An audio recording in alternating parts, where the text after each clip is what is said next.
Hello, everyone, and welcome back to the Press Play Lifestyle Inspired podcast, where we do interviews with interesting and inspiring people like our new friend, Eleni.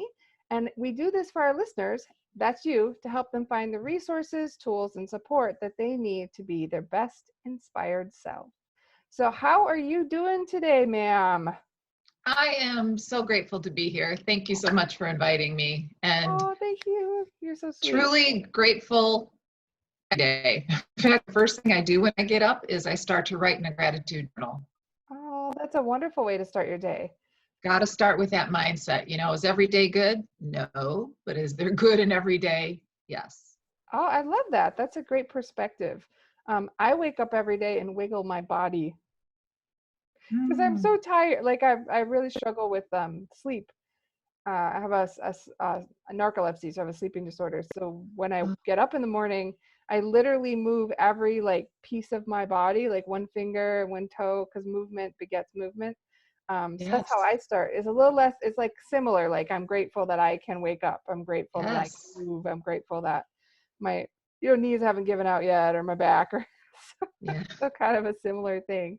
So that was an interesting way to start. So Lonnie, I wonder if you would be willing to introduce yourself to the audience and just tell them a little bit about you and maybe your beautiful name, because you say it so much better than I do.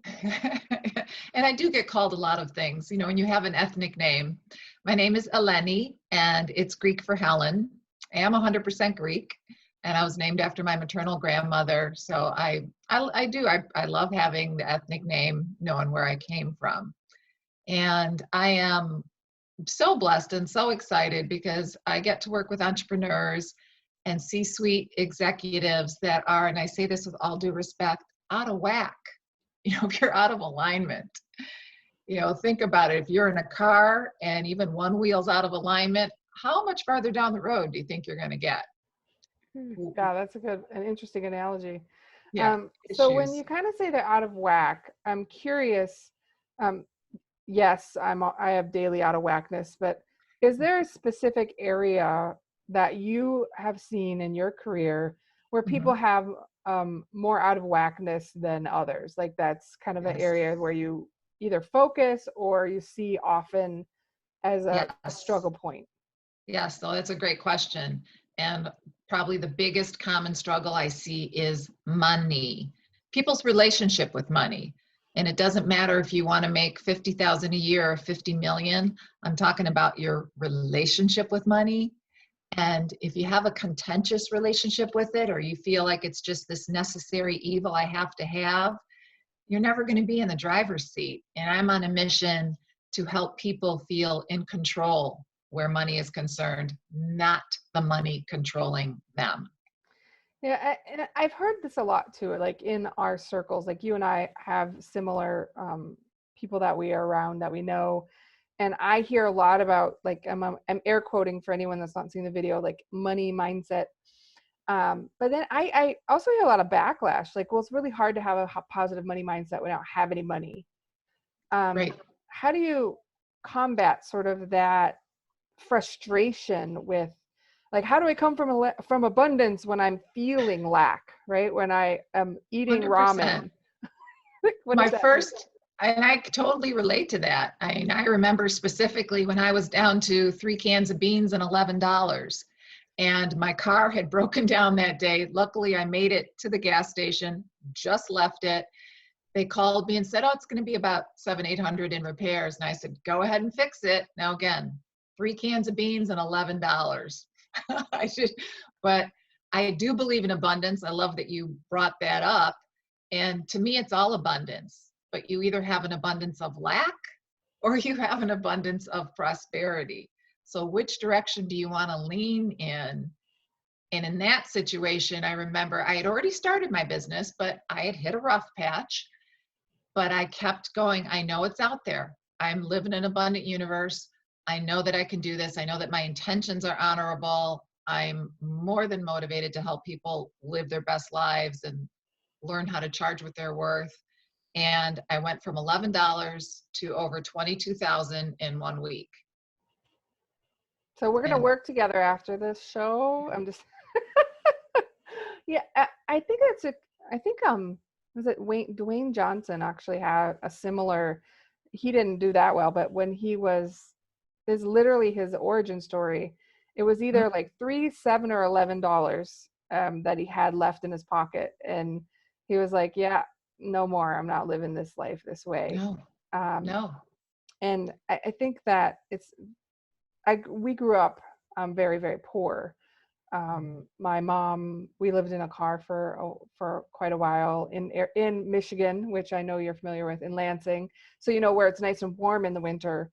Um, and I think like as a young person, I was like, I'm never gonna live this life, right? I'm not. There's too many ways to make money. There's too many ways to um, find food that I'm not gonna, eat peanut butter every Yes, 4 days. But that's a huge, I think of like people's past lack is can be yes. such a baggage that they carry with them into their entrepreneurial journey. Do you have any tips for people who are just kind of stuck in the old patterns? I don't even know if that's the right way to say that. No, well, Move we all forward. grow up with a money story, and I appreciate you saying it's about carrying it with you. We grow up, I mean, not, everyone, what you heard your parents say, like money's evil, money's the bad guy, there's never enough to go around. Money So doesn't grow on trees. That was the one that our family was like, yes, money yes, doesn't grow on trees. Why are you wasting those 3 corn kernels that fell on the floor? And I'm like, really? right? Like, But it's giving all our power to money when in reality, money's neutral, money's energy. And like anything in our world, we get to apply the meaning to it. So if money's the bad guy, money's evil, then you're always going to have a contentious relationship with it. And I remember the day that I walked home from the mechanic and I was kind of dancing around my apartment. And I said, I know I've already been connecting with people. I know the money exists. I know it's out there. It's going to come to me. And I kept my head focused on going forward. But what I see a lot with clients is they're not even aware of the money story that they grew up. So it's not, and I know that parents or other adults that may have been strong influences in your life had the best of intentions because that story was passed down to them. yeah, But yeah. it's the awareness that is key. I had a client who, incredibly talented, creative, soulful entrepreneur, but barely making ends meet. I mean, was just living month to month, and a lot of months she didn't know if she was going to make a car payment. And we started talking, we started working together. She realized that she was still carrying on that legacy where her mom would be like, oh my God, we're not going to make it. We don't have enough. How are we going to get this money? It was all the anxiety and negative emotions. So when it came time for her to discuss her fees with clients, she almost apologized. Like, I'm sorry, is this amount okay? So she was never going to earn what she was worth. And through our work together, she realized, oh my God, I'm still living in that money's the bad guy. There's not enough to go around. And I don't feel I have the right to even talk about it. The awareness made the biggest difference. And of course, we had some specific action steps and strategies, but she totally turned it around and started making 6 times what she was used to for the past 2 years. Yeah, that's beautiful. I think that one thing I would guess, and I'd invite you to correct me if I'm guessing wrong, but um, I'm in my 40s, so I've spent 40 years saying money doesn't grow on trees, right? Yeah. 40 years times 365 days times whatever, right? So I've had this echo in my head that said, there's not enough, there's not enough, there's not enough. This is going to happen. I have to imagine then it's not just like a one day, oh, yep, money's No. abundance, where you go, oh, you're right, money does grow on trees. So is there something to be said for it being somewhat of a process to unravel these old Oh, I shadows or whatever we call them in our mind? 100% agree with you, 100%. And as I know that through your coaching work, awareness is key. And it's like any relationship. You have a relationship with money and all those things that we grew up with, that we learn, the limiting mindsets, the scarcity mindset. It's as if we signed up for a contract, that we committed to, and it may have served us well at one point, but you have to question if it's serving you as an adult. So yes, it's definitely a process, but I believe anyone at any point in their life can rewrite their money story, but it's taking the daily action. It's kind of like if you say, hey, I decided I'm going to get in shape and I go to the gym one day. No, you have to keep going. It's a process. But I That's why think, we only do the video from like the head up. Because I went there you like go. 3 months ago when before all this started. Ah, Exactly. so Definitely, no, definitely a process, but like any relationship, you cultivate it. And yeah. I've asked clients, I said, if you want a rich and rewarding relationship with your spouse, with your kids, with your clients, don't you have to pay attention to them on a regular basis? So Mm, how can you expect to have a rich and rewarding relationship with money if you're too afraid to pay attention to it on a regular basis? yeah, that's interesting because one of the questions I was going to ask, because I've heard it, but I'm not sure I really understood what people mean by it, is that idea of a relationship with money. Mhm. Um, Having a relationship with sort of an inanimate object isn't really something that I've kind of processed before. Can you maybe make some attempt to explain what you mean by that? Well, I have learned from through my own hard knocks and through my mentors that how you do money is how you do everything. And I've heard people say how you do anything is how you do everything. Yeah. And I do agree with that. When I think of, for example, the entrepreneur, the client that I mentioned, she was so afraid to discuss her fees, to stand up for herself in that business setting. But that also bled over into her personal life. She tolerated negative relationships. She tolerated not feeling valued. She tolerated things that did not make her feel whole. And again, it is a process. And once she learned to stand up for herself where money was concerned and confidently state her fees. So she knew, yes, I'm charging what I'm worth. I know I'm giving great value. That also translated into other areas of her life. She ended up meeting the love of her life because she Oh, took a stand for what she wanted and wasn't afraid to say it. yeah, I think that's a great like point in there that I heard buried in there a bit, which is I've found that a lot of the women that I've met or interacted with through my life, they're not actually comfortable saying what they want. Like we've always Right. been told, ladies don't talk about those things. Right. Um, and so why wouldn't money be that as well, right? Like why wouldn't you don't ask for the lobster because that means you're gonna have to pay for the lobster, right? My I don't know if anyone gets that reference, but my mom used to always tell me that when I was a kid, or no one's gonna buy the cow if they get the milk free. Right? Yes. And I'm like, wow, am I a cow? Like I don't know. Like all these like negative references even into wanting, to being a female Yes. that had a want or a desire. Um, and it sounds like if how you do one thing is how you do everything, right? It sounds like money sort of fits into that as well, is we don't talk about the want or the desire to have it, even an embarrassment, right? Christian faith, you grow up tithing, we grow up being humble, we grow up Yes. with all these Yes. things. um it sounds like it's pretty deep seated. Like I can see we're It having a is. coach that keeps reminding you of your worth. Almost you almost have to start at like this really deep level. And it And isn't about the money per se, because I had somebody comment during another show that said, I'm not about the money. I just want to live my life the way I want to live it. I don't need to make millions. I said, that's great. I'm not telling anybody they need to make 6 or 7 figures. My point is, I want you to ask yourself and be honest, is the money controlling you or are you controlling it? How many decisions are you making based on what you have or don't have in the bank? yeah, yeah. Or do you even know it's in the bank? Right. I Yes. had this like really weird epiphany and it was an article on money, and that introverts and money, which was an interesting kind of Mm. combo. And they said, one of the things, if you're having a money mindset struggle and you're an introvert, you probably haven't done your taxes on time or in a long time.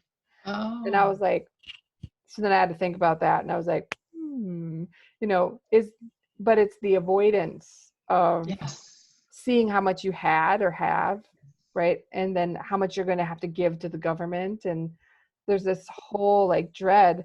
And so I did one of my taxes. I'm behind on one, but I did one of my business taxes after reading the article. And I was like super embarrassed because it literally took like an hour. I've been putting it off for like, well, Mm. it's June. So, so maybe like, I don't know, 6 months.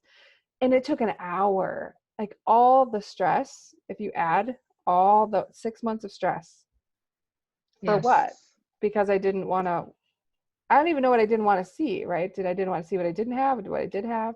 So then there's something to be said for that relationship that you do or don't have. Yes. Yes. And there's so much guilt and shame connected to it. And we all have a financial set point, if you will, like that amount of money you need each month to cover your bills. And I don't mean pay them off. Like, what do I need just to keep the lights on and keep going? Yeah.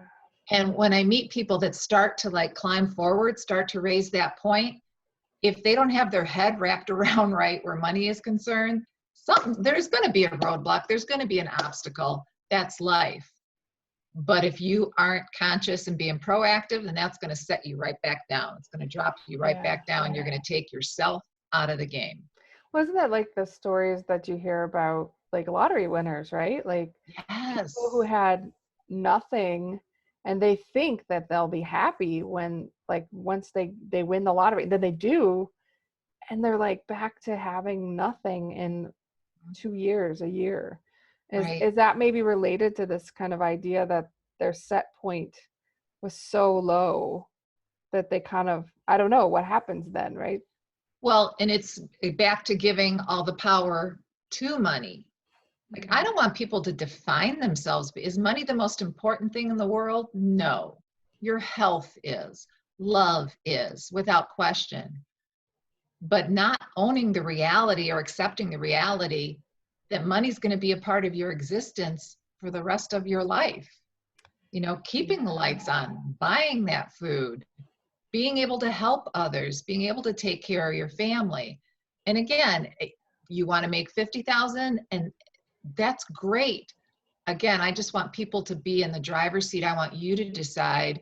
There's no guilt or shame unless you're putting it on yourself because other Yeah, people what are, stories are you telling yourself, right? Nobody knows what's in anyone's bank account. Isn't that funny?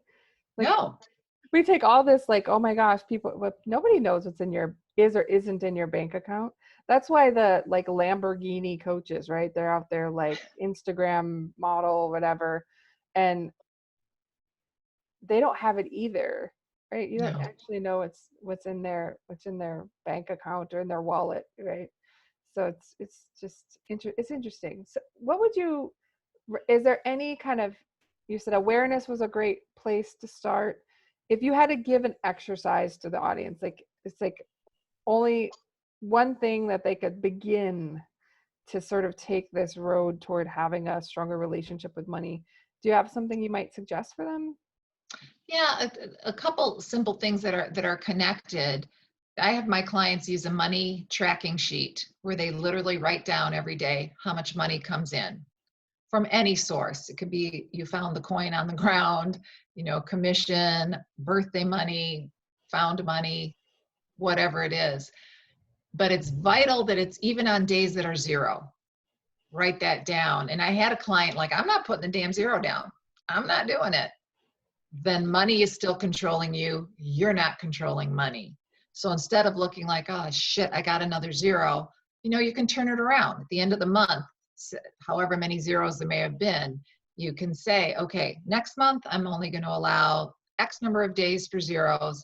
And then your mind, you're training your mind to start looking for those opportunities. Oh yeah, I love that. It's interesting. That's a similar exercise that we do in some of my work, which is you kind of set your subconscious on a quest to Yes. change it without you going, how am I going to make this money? You just say, all right, Jackie, all right, right, I'm going to find a way to have one less zero. And then your brain starts doing work to find the answer, right? Without, because it's specific, right? It's very specific, measurable, attainable, realistic, all of those things. Your subconscious is like, let us look and see, what can we find? Yeah. So I I love that. remember the Rich Dad, Poor Dad. I read that book decades ago. And I'll never forget the chapter where the young boy comes home and he's all excited and he's talking to his poor dad, just biological dad, and there was this great new bike he wanted. I really wanted this new bike. And first thing out of the dad's mouth was, you can't afford it. Well, then later he's at Rich Dad's house, and Rich Dad said, how can you afford it? Hmm. So just to remember that shift, because if I was at a conference last year and the facilitator had said, how hard can it be? And I'm sitting in the audience and everyone's going, oh yeah, that's a good question. I said, no, it's not. Because if you ask me how hard it can be, my mind will give you 1,000 ways of how Reasons why hard it's it can hard, be. right? How easy could it be? Ah, Exactly. Exactly. Let your mind look in the right direction. that's interesting. So I think it's a lot about, so we grew up hearing things said in a certain way. And so those are our patterns, right? Those are the ways. But Yes. everything we say to ourselves starts our brain working on solving those problems. And Yes. so maybe it's something, some of it's just about retraining yourself to ask different questions so that you can Yes. find different answers. Right? The answers we have now may not serve us. So what would serve you? What would be a better relationship with money? What would be a better conversation? Yeah. I love And that. be I might have to future consider it. focused. I like make decisions from where you want to be. If you want to be a six-figure business owner, if you want to be a seven-figure business owner, you have to adopt that mindset. And what would, in that situation, whatever it is, that six or seven-figure business owner do? Yeah, they would make the call, just saying. Yes, They would pick yes, up the phone and make the call, even though you don't want yes. to. Absolutely. Oh, well, thank you so much. I think I got some nuggets. I might have to start keeping a money sheet. I don't know. My husband would be I will happy. send you an electronic version Oh, that I thank you. use. My husband is a CFO, where it was until he decided his entrepreneurial journey, because we decided we should both do that at once. No midlife crisis here. Um, so it's definitely because there was so much change, right? Then um, he's got a financial background, so he's like obsessed, and I'm like, eh, like, and it's not really meshing. So maybe we can find a middle. He'll be happy to know that I'm looking at all. So there we go. That's great. Yeah, so thank you so much for taking the time to share with us about some of your stories and how you're helping people and your clients with their relationship with money. If people are really interested in like this topic and making more money in their business or having a better relationship, where can they find you? Where can they find out more information about you? And it will be in the Yes, show notes too, so in case anyone's not great. fast enough to write it down. Great. Well, my full name is Eleni Anastos, and I'm just at elenianastos.com. And I'm also on LinkedIn, Facebook, Instagram, Twitter. So you can find me in any one of those, but it's just under my name, Eleni Anastos. Anywhere you want to be, right? We're all over the place. Well, thank you so much for just taking time out of your day to speak to my audience and help them. You're our very first like person that's really focused on a money mindset. So I'm sure it'll be a Great. great value to the audience. Certainly was to me. So thank you Thank you. so much. And I look forward to staying in touch. Any Yes. last words for the audience that you'd like to share? It doesn't matter where you're at in your life, at what point. It doesn't matter what age. It doesn't matter if you don't have a dime to your name. You can turn it around. One of my favorite sayings is, small hinges swing Big big doors. doors. Mine too. One little change is going to dramatically shift the trajectory going forward. Wonderful. Well, thank you so much for spending time with us today. And I look forward to staying in touch. See you later. Bye bye. Thank you. Bye.